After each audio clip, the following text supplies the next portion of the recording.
नमस्कार दोस्तों, मैं आपके सामने फिर से लेकर आया हूँ छठी लघु सिंचाई संगणना।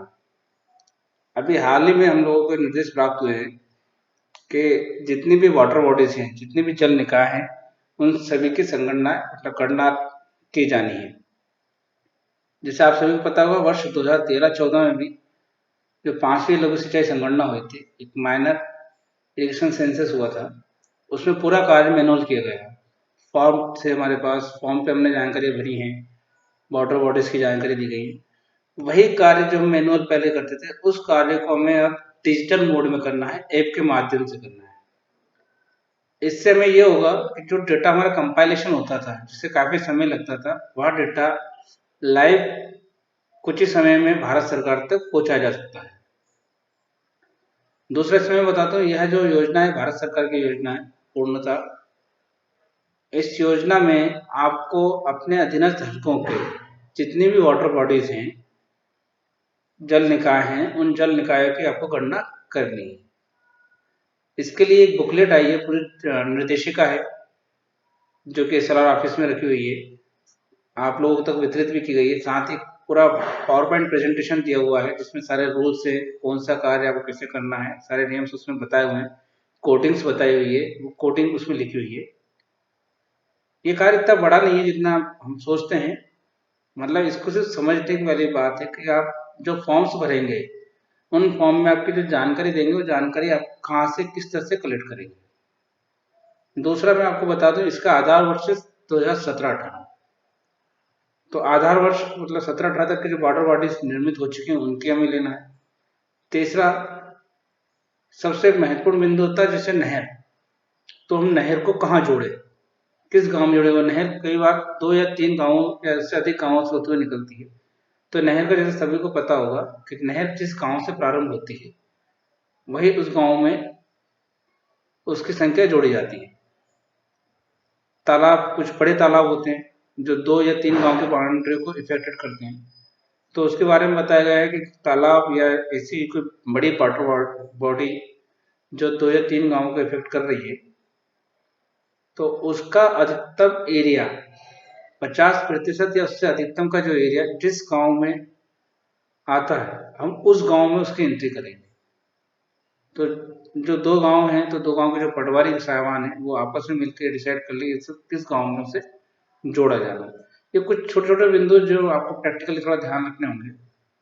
जब आप एंट्री कर रहे होंगे, तो एंट्री के दौरान आपको हर एक फॉर्म पे एक आई बटन उपलब्ध कराया गया है, जो ये बताएगा कि उस फील्ड में हमें किस टाइप के डेटा की एंट्री करना है। कार्य 3 चरणों में, पहले का चरण कोडिंग का है, जो एसआरआर ऑफिस या स्टेट ऑफिस से किया जाना है। दूसरा पटवारी द्वारा किया जाना है, सारे संगणना फॉर्म भरने हैं।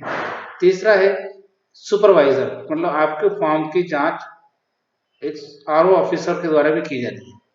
उसके बाद डेटा को फाइनलाइज किया जाएगा।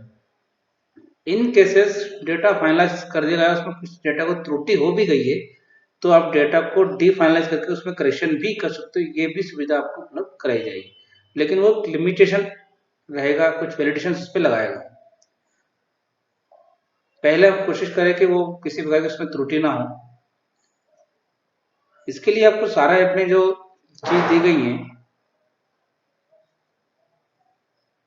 सारा जो पटवारी का हमें दिया गया, उसमें एक टूल उन्हें जोड़ दिया है, जिस टूल में एक एमआई सेंसस के नाम से एक आइकॉन बना हुआ है। ये सारा ऐप हमारा है, जिससे हम लॉगिन करते हैं। लॉगिन करने के बाद संभवतः सभी के पास गिरदावरी का डेटा डाउनलोड रहता है। यदि डेटा किसी पास डाउनलोड नहीं है और नया हल्का आपको प्राप्त हुआ है, तो पहले आप गिरदावरी का डेटा डाउनलोड कर लें। इससे पूरे किसानों का डेटा आपके पास आ जाएगा। और यदि कोई वाटर बॉडी मतलब सिंचाई साधन आपने दर्ज किए हुए हैं, तो वो भी आपको एमआई सेंसस में उपलब्ध हो जाएगा। अगले डैशबोर्ड पर जब हम देखते हैं सारा के, तो हमें एमआई सेंसेक्स का आइकॉन यहाँ पर दिखाई देता है। एमआई सेंसस आइकॉन पे जब हम क्लिक करते हैं, तो ये फॉर्म आएगा जिसमें सारे गांव के नाम रहेंगे जो आपके पास उपलब्ध हैं, या जो गांव आपको रजिस्टर्ड है। जिस किसी एक गांव को हम खोलते हैं, तो इस तरह से हमें 4 फॉर्म दिखाई देंगे। सतही जल योजना, जल निकाय अनुसूची और अनुसूचित भूजल योजना और ग्राम अनुसूची। इन फॉर्म्स को भरते समय आप विशेष ध्यान रखिएगा कि प्रत्येक बॉर्डर बॉडी के लिए जो फॉर्म भरेंगे ऊपर से लेकर नीचे के क्रम में आप भरते जाएंगे, मतलब पहला फॉर्म, दूसरा, फिर तीसरा, इस तरह से क्रम ना बदलें। कारण उसका ये होता है कि पहले फॉर्म का कुछ डेटा सेकंड फॉर्म में लिया गया है तो आपको प्री फिल डेटा इसमें मिलेगा। दूसरा, फॉर्म को एज ए ड्राफ्ट सेव करने के लिए भी या फाइनल सेव करने के लिए, कि जरूर नहीं आप एक बार में आप पूरा फाइनल सेव कर दें, उससे आप सेव एज ड्राफ्ट कर लीजिए। जब आपको लगता है कि हमारा डेटा कंप्लीट हो गया है उसको आप फाइनल कर दीजिए। जब हम पहले फॉर्म पे क्लिक करते हैं सतही जल योजना पर, तो ये देखिए इस तरह से खाली स्क्रीन आएगी, क्योंकि अभी तक हमने कोई एंट्री नहीं करी हो। तो यहाँ प्लस सिंबल जो दिख रहा है, इस प्लस सिंबल पे क्लिक करेंगे तो फॉर्म दिखेगा हमें। यहाँ कुछ जानकारी फ्री फील्ड रहेगी आपके पास, योजना की क्रम संख्या ये आपको डालना रहेगा। ये देखिए हर एक फील्ड के आगे आई बटन बना हुआ है। अगर कोई चीज़ आपको समझ में नहीं आती तो आई बटन पे क्लिक करें। वो उसके बारे में डिस्क्रिप्शन यहाँ थोड़ा सा लिखा हुआ है कि वो किस प्रकार का डेटा आपको देना है।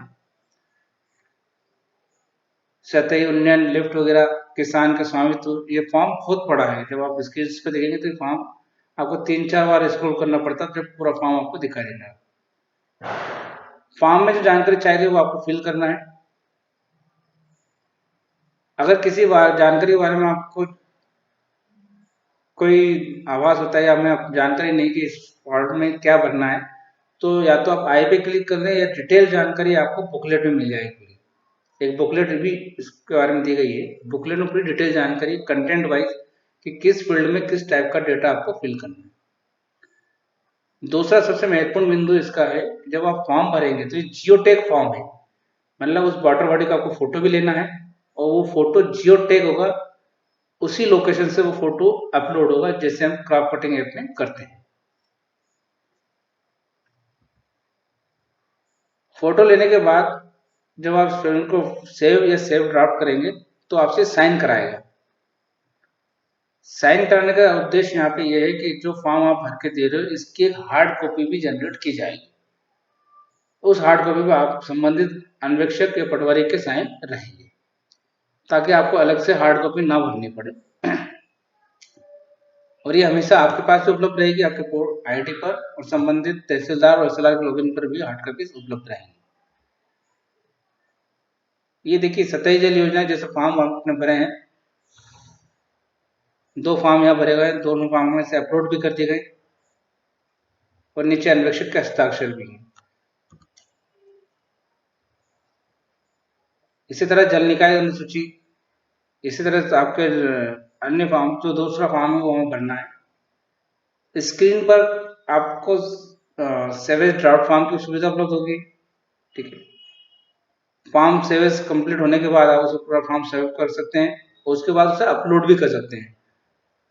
ये सारे फॉर्म आपको स्क्रीन पर दिखते रहेंगे, कौन सा फॉर्म आपका सेवेज ड्राफ्ट, कितने फॉर्म आपने सेवेज ड्राफ्ट किए हुए, कितने फॉर्म आपने अपलोड कर दिए हैं।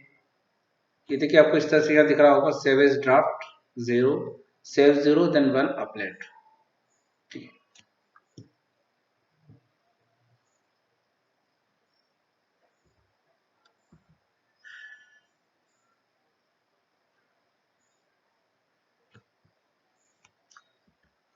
इसके बाद प्रत्येक फॉर्म का जो फील्ड हम भर रहे हैं, चाहे जल निकाय अनुसूची हो या कोई भी दूसरा जो फॉर्म हम भर रहे हैं, उस फॉर्म की सारी कोडिंग्स प्री फिल्ड आपको मिलेंगे, आपको बार बार नहीं करना होगा। जल निकाय अनुसूची में ग्रामीण और शहरी दो अलग करना है, दोनों में अलग अलग टाइप की कुछ कोडिंग की गई है। कोड्स एक बार डाले जा चुके हैं, वो कोड आपको बार बार नहीं करेंगे, बस आपको वाटर बॉडी की जो कोडिंग्स है वो आपको याद रखनी होगी, वो कोडिंग आपको यहाँ दिखानी होगी। मैं बार बार आपसे कह रहा हूँ कि आपको कोई भी चीज समझ में नहीं आती है कि किस ऑप्शन का हम किस स्टेज के लिए काम करेंगे, तो ये आई बटन है, आई बटन पर आप क्लिक करें और उसके बारे में हल्का सा डिस्क्रिप्शन यहाँ पे दिया हुआ है। हर एक फॉर्म जियो टैग है, फोटो जियो टैग्स रहेंगे आपके। उसी के बाद ये फॉर्म अपलोड होंगे।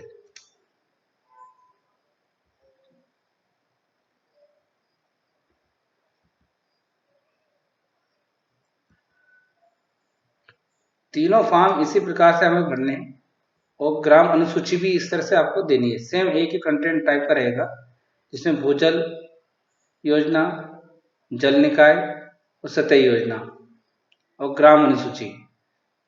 ग्राम अनुसूची में जब ये तीनों फॉर्म कंप्लीट कर देंगे तो ग्राम अनुसूची में पूरा डेटा आपका प्री फिल्ड होके चला जाएगा।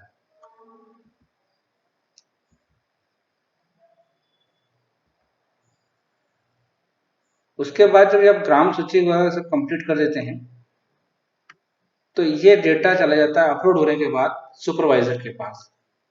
सुपरवाइजर साहब के पास भी वही सुविधा रहेगी, वो लॉगिन करें, लॉगिन के उपरांत गिरदावरी से डेटा डाउनलोड करना है और MI सेंसस में जाके उसको देखना है। यदि उन्हें कहीं लगता है कि उसे सुधार करना है तो वो सुधार कर सकते हैं, आखिर स्वीकृत भी कर सकते हैं। स्वीकृत करने पर डेटा फाइनलाइज माना जाएगा।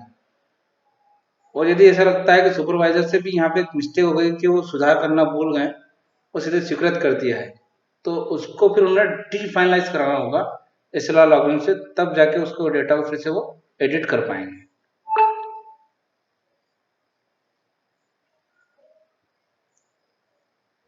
तो साथियों ये था आपका तृतीय लघु सिंचाई संगणना के बारे में। इसमें चारों फॉर्म है, आपको एक एक करके एक फॉर्म एडिट करना प्रत्येक वाटर बॉडी का, जो वाटर बॉडी जिस फॉर्म के लिए बनी हुई है। इसके साथ साथ मैं आपको डिस्क्रिप्शन में एक PPT भी अपलोड करके दूंगा। आप चाहे तो उस PPT में जो सर्कुलर्स हैं, जो नियम हैं, वो नियम के बारे में आप अध्ययन कर सकते हैं। और एक बुकलेट आपको ऑफिस से मिल ही जाएगी, हर एक कंटेंट के बारे में बारीकी से उसमें दिया हुआ कौन सी फील्ड में किस टाइप का कंटेंट हमें एंटर करना। मैं आशा करता हूँ कि आपके इस वीडियो से आपको थोड़ा बहुत कुछ समझ में आएगा कि हमें सेंसस का काम कैसे करना है। कुछ महत्वपूर्ण बिंदु हैं, जब आप सेंसस पे काम करें 2013-14 के अगर सूची आपको मिल जाए तो उन्हें आवश्यक ध्यान में रखें ताकि वह गणना से ना छूट जाए। जो उस समय की वाटर बॉडीज रही हैं वो संगणना से ना छूटें। दूसरा, जियोटैग वाटर बॉडीज की गणना होनी है, तो आप जो उसकी ओन लोकेशन पे जाकर आपको इसकी फॉर्म की सबमिशन करना होगी।